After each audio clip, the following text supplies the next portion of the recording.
Good morning, students. Today, let me explain you about the mechanism or the physiology of transportation of carbon dioxide. See, in the previous class, we have discussed about the transportation of oxygen, and after that, we are supposed to study about a concept called oxygen dissociation curve and Bohr's effect. So, in this class, first let me explain you about that oxygen dissociation curve. See, the effect of carbon dioxide and acidity favor the formation of oxyhemoglobin at low concentration of carbon dioxide and H plus ion and causes the dissociation of oxyhemoglobin, releasing oxygen at high concentration of carbon dioxide and H plus ions.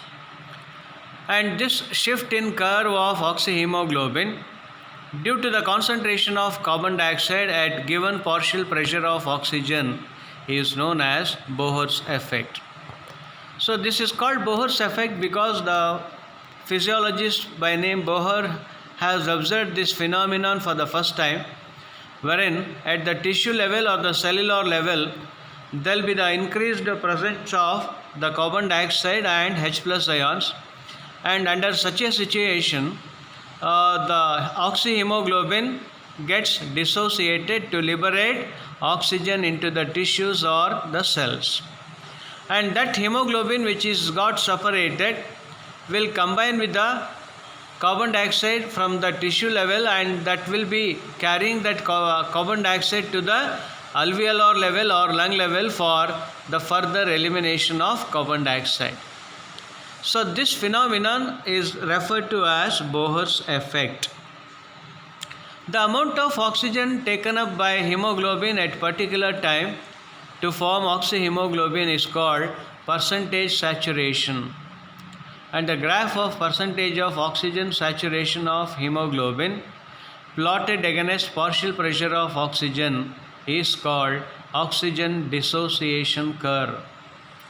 And the oxygen dissociation curve is usually S-shaped or sigmoidal shaped, and the curve indicates that the hemoglobin has high affinity to oxygen. And in human, arterial blood have partial pressure of oxygen of about 95 to 100 mm of Hg, and at this level percentage of oxygen saturation of Hb is about 97%. That is more amount of oxygen gets associated with the hemoglobin at the alveolar level because of more PO2, and this indicates the formation of oxyhemoglobin is favored. Similarly, the venous blood have PO2 of 40 mm of Hg, and at this level percentage of oxygen saturation of Hb is about 70% only, and it is because of this difference the oxygen gets separated or dissociated from the hemoglobin, and then it will enter into the tissues or the cells of the body. Coming to the effect of carbon dioxide on oxygen dissociation curve. The effect of carbon dioxide on oxygen dissociation curve is known as Bohr's effect, which we already studied in last slide, and it has been found that increase in the concentration of carbon dioxide decreases the amount of oxyhemoglobin formation, and according to Bohr effect, for any particular partial pressure of oxygen, the affinity of hemoglobin toward oxygen decreases and favors the dissociation of oxyhemoglobin when the partial pressure of carbon dioxide increases, and which is usually seen in the tissue level or cellular level.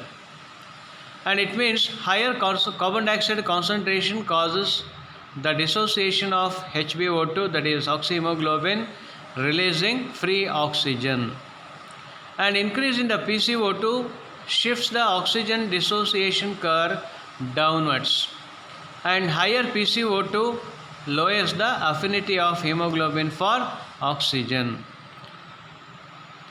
Now coming to the Bohr's effect in detail. Increased carbon dioxide levels lowers the pH of the blood because the pH of the blood it decreases because the carbon dioxide combines with the water of the blood plasma and forms an organic acid called H2CO3, that is carbonic acid, and the acidity of that blood will increase, and this favors the Bohr's effect. And this affects the ability of the hemoglobin subunits to transport oxygen. And a lower pH causes the hemoglobin to release more oxygen. And a higher pH causes the hemoglobin to hold on to more oxygen. So this is what has been shown in this graph, and this is for your reference. Then, transportation of carbon dioxide from tissues to lungs. You know, carbon dioxide is a waste, metabolic waste actually, and that gas has to be expelled outside the system in order to avoid the consequences of toxicity of the carbon dioxide accumulation. And carbon dioxide is one of the waste products of metabolism, as you know, and it is excreted by the lungs and is transported by three mechanisms. Number one, as carbonic acid or in the form of carbonic acid, that is H2CO3. And in this form, about 7% of carbon dioxide gets transported, only 7%. Some carbon dioxide dissolved in the plasma to form carbonic acid by combining with the water of the blood plasma, which thing I already told you. And this carbon dioxide, after it combines with the water, it produces an organic acid called carbonic acid. Second method, bicarbonate ions or the HCO3 minus ions in the plasma, and this accounts to the major portion of carbon dioxide transportation, and this accounts for about 70%. Carbonic acid formed in the blood plasma quickly ionizes to form bicarbonates and hydrogen ions in the presence of the enzyme carbonic anhydrase, and this is present, or this is going to happen in the RBCs itself. Because the plasma, it does not contain this carbonic anhydrase enzyme, whereas this enzyme is exclusively present inside the RBCs, because of which much of the carbon dioxide gets transported in this form, that is about 70%. And once the carbon dioxide enters into the RBCs, they combine with the water of the RBC to produce again H2CO3, which then dissociates or which then gets ionized to liberate bicarbonate ions and hydrogen ions. And the bicarbonate ions combine with the sodium or potassium present in the blood to form sodium bicarbonate or potassium bicarbonate respectively, and transported in this form. Actually, this formation of potassium bicarbonate and sodium bicarbonate, it happens in the plasma but not in the RBCs. That means to say, these bicarbonate ions, which are produced due to ionization of carbonic acid, they will move out of the RBC and enters the plasma, where there is the plenty availability of these salts like sodium and potassium, and they are going to combine with them to produce the respective bicarbonates, that is either sodium bicarbonate or potassium bicarbonate. And the third method by which carbon dioxide gets transported is as carbaminohemoglobin, and in this pattern about 23% of carbon dioxide gets transported. So it is the second largest method of the pattern of carbon dioxide transportation. Some carbon dioxide combines with the hemoglobin to form carbaminohemoglobin in RBCs. So this happens in the surface membrane of the RBCs, and that is going to produce carbaminohemoglobin, a product. And finally, carbon dioxide are carried to lungs and expelled out by expiration process of breathing. So these are the three chief methods by which carbon dioxide gets transported in our blood. Coming to the further elaboration of this concept, at normal resting conditions, each 100 ml of deoxygenated blood or the venous blood contains the equivalent of about 53 ml of gaseous carbon dioxide,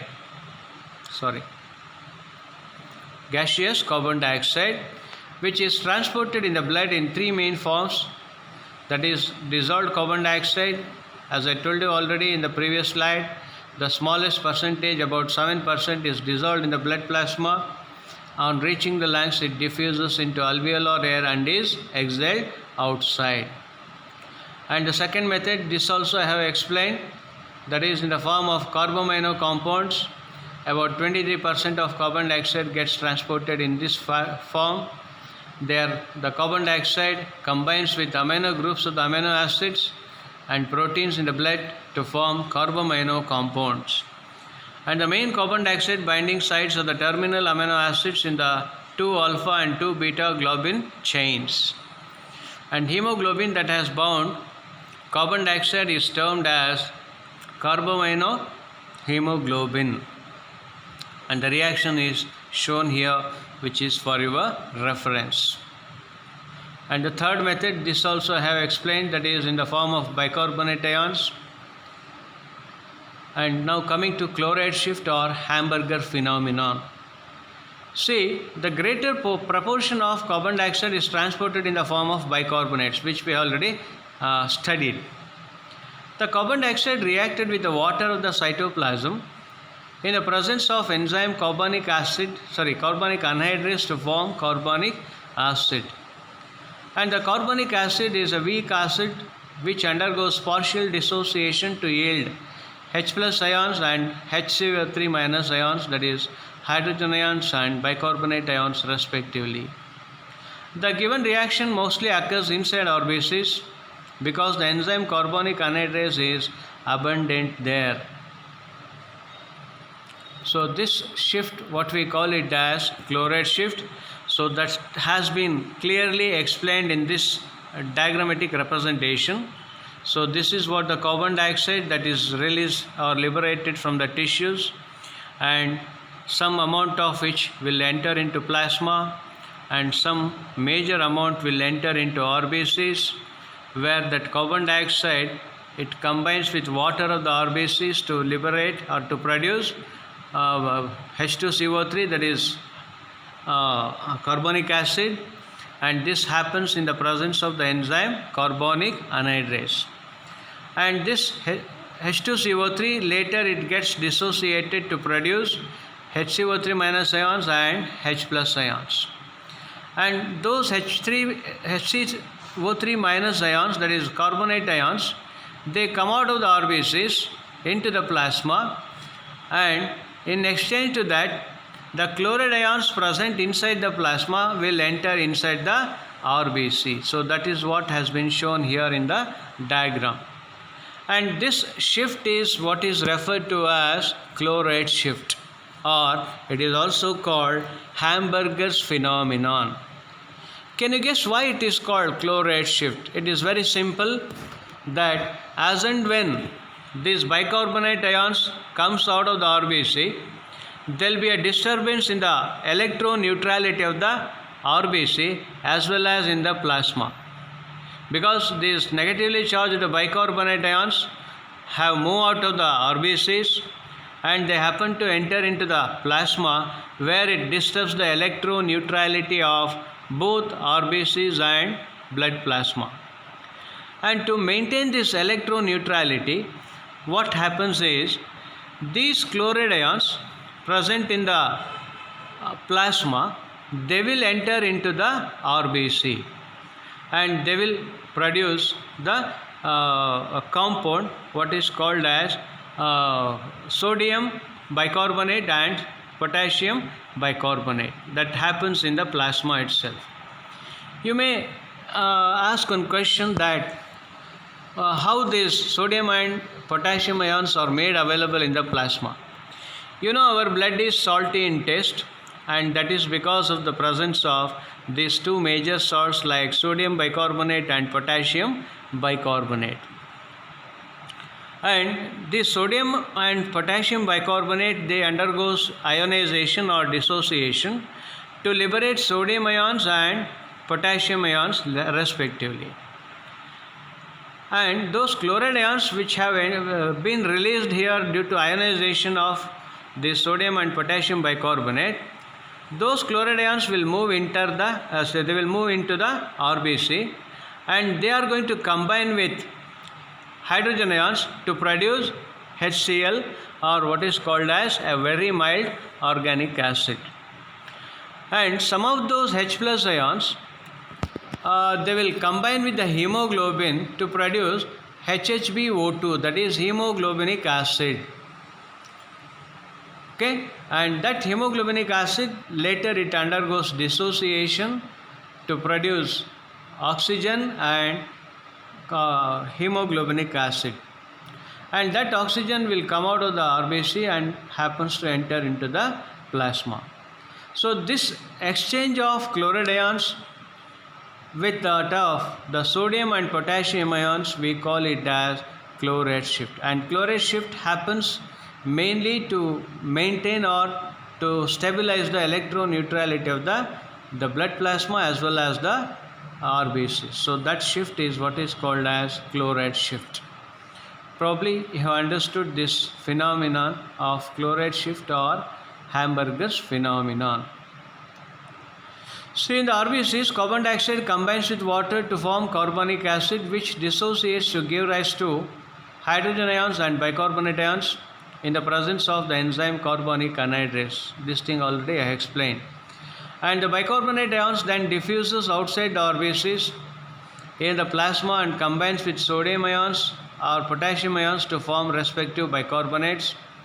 And there will be the loss of bicarbonate ions from RBCs, causing the positive charge inside RBC, which is balanced by the diffusion of chloride ions from the plasma into RBC. And this exchange of chloride ions and bicarbonate ions between the plasma and RBC is called chloride shift. And this phenomenon of chloride shift maintains the electrical neutrality of the cell. That is what I already mentioned. And as already mentioned, that this phenomenon is also known as Hamburger's phenomenon. And the reverse of this chloride shift occurs in tissues, so that the carbon dioxide gets liberated and that will be exhaled out during expiration. So this is the diagram or the graph showing the carbon dioxide dissociation curve. So in the oxygen transportation, we have discussed about oxygen dissociation curve, but this is carbon dioxide dissociation curve. As you see here, this is the graph developed by oxygenated blood, and this is the graph developed by the deoxygenated blood. And in this graph, along the x-axis, the carbon dioxide concentration in terms of ml per deciliter is shown, and on the y-axis, the partial pressure of carbon dioxide is shown in terms of mm of Hg. And the dissolved carbon dioxide, as you see here, it will dissociate at the range of about 70 mm of Hg of CO2, and with reference to the oxygenated and deoxygenated blood, it almost remains the same, but there is a difference. That is what you can make out. Then this diagram will explain you the actual mechanism of transportation of carbon dioxide and oxygen. This is just a symbolic or diagrammatic representation, and you just go through this flow chart or the diagram in detail during your leisure hours. So this is for your extra information. Now coming to the next concept called respiratory quotient. Introduction. Respiration is a process by which the respiratory substrate is broken down to release energy. So always the respiration process is aiming at the liberation of energy only. The two main operating factors of cell respiration are aerobic and anaerobic respirations. You know aerobic respiration, which involves the utilization of oxygen, and anaerobic respiration, which does not utilize it for the liberation of energy. And this aerobic and anaerobic respiration, where aerobic respiration requires the presence of oxygen and anaerobic respiration does not.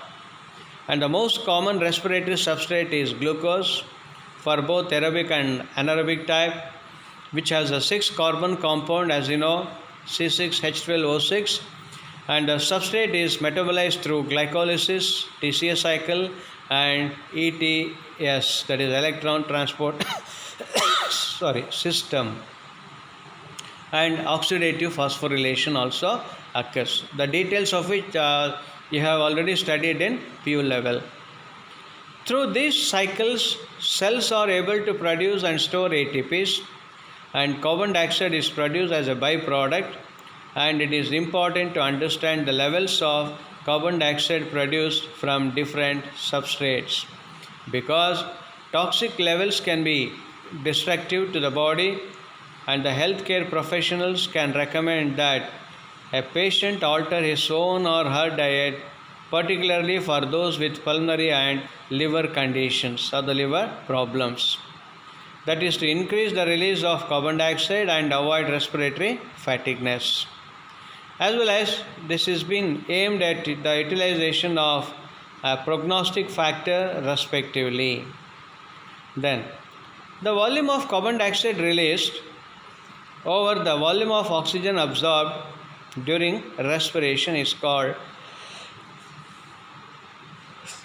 respiratory quotient, and it is a dimensionless number used in a calculation for basal metabolic rate when estimated from carbon dioxide production to oxygen absorption. And the uptake of oxygen is a form of indirect calorimetry, and it is measured by a respirometer directly at the tissue or mouth. Now, coming to respiratory ratio.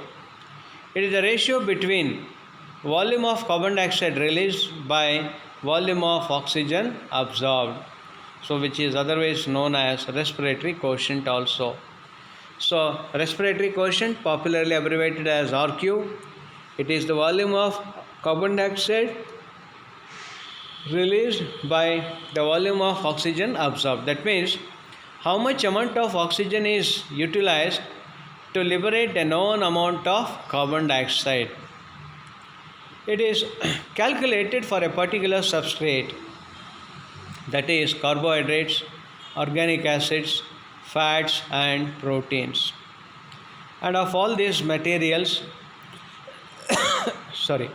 carbohydrates are oxidized through aerobic respiration, resulting in an equal ratio of carbon dioxide release and oxygen consumption. That means for the equal amount of glucose that is being utilized for metabolism or for respiration, the equal amount of carbon dioxide is going to be liberated. Subsequently, the RQ for fat, protein and anaerobe is 0.7, 0.8 and 0 respectively.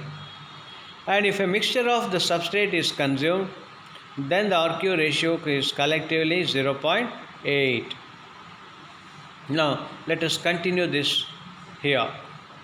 For glucose, with the molecular formula of C6H12O6, the complete oxidation equation is C6H12O6 plus 6O2, that is 6 molecule of oxygen to produce 6H2O plus 6CO2. 6CO.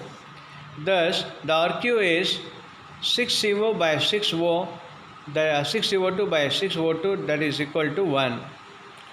However, for fats, the RQ depends on the specific fatty acids present in the food. And amongst the commonly stored fatty acids in vertebrates, the RQ varies from 0.692, that is for stearic acid, to as high as 0.759 for docosahexaenoic acid. And historically, it was assumed that the average fat had an RQ of about 0.71, and this holds true for most mammals including humans. However, a recent survey showed that aquatic animals, especially fishes, have fat that should yield higher RQs on oxidation, reaching as high as 0.73 due to high amounts of docosahexaenic acid in their flesh.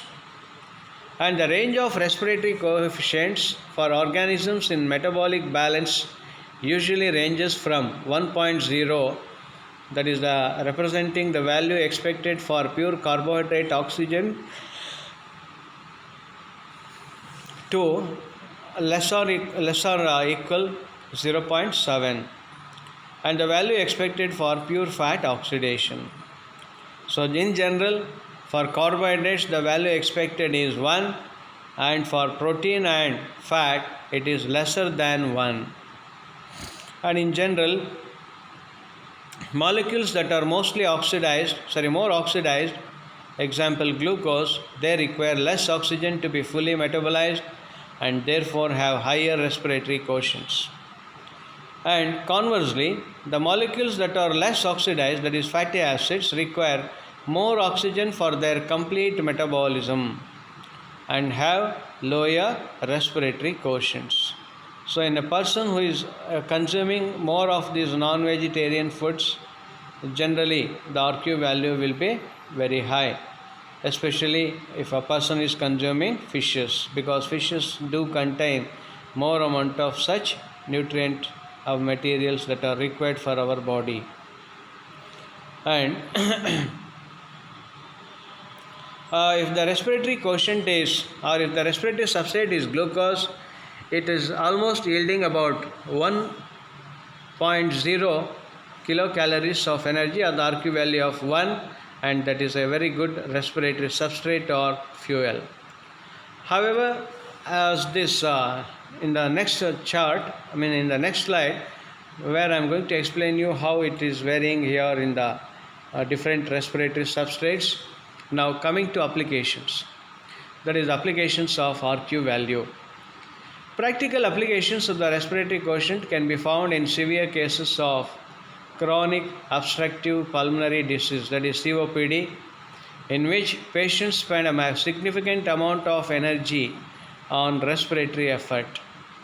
And by increasing the proportion of fats in the diet, the respiratory quotient is driven down, causing a relative decrease in the amount of carbon dioxide produced, and this reduces the respiratory burden to eliminate carbon dioxide, thereby reducing the amount of energy spent on respirations. And the respiratory quotient can be used as an indicator of over or underfeeding. Underfeeding, which forces the body to utilize the fat stores, which will lower the respiratory quotient, while overfeeding will increase it, and underfeeding is marked by a respiratory quotient value of lesser than 0.85, while a respiratory quotient greater than 1.0 indicates overfeeding. And this is particularly important in patients with compromised respiratory systems, that is, who is suffering from respiratory ailments, as an increased respiratory quotient significantly. Okay, and that corresponds to increased respiratory rate and decreased tidal volume, placing compromised patients at a high significant risk. So it is very clear now that if the RQ value is 1, it is said to be a good respiratory fuel or substrate, and if it is somewhere between 0.8 and 0.9, as it is seen with reference to proteins, it is also a good respiratory substrate, whereas if it is other than these two, especially except this organic acids like malic acid, where the RQ value is more than 1, say about 1.3. Whereas for fats, usually as you see here, the respiratory quotient or the RQ value is about 0.66 or 0.7 or 0.7 itself. So these are some organic acids which will have different respiratory quotient ratio or RQ value.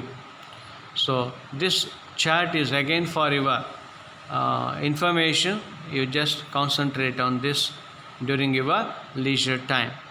So with this, I have completed another topic, and With this, I have also completed this chapter, respiration. Thank you.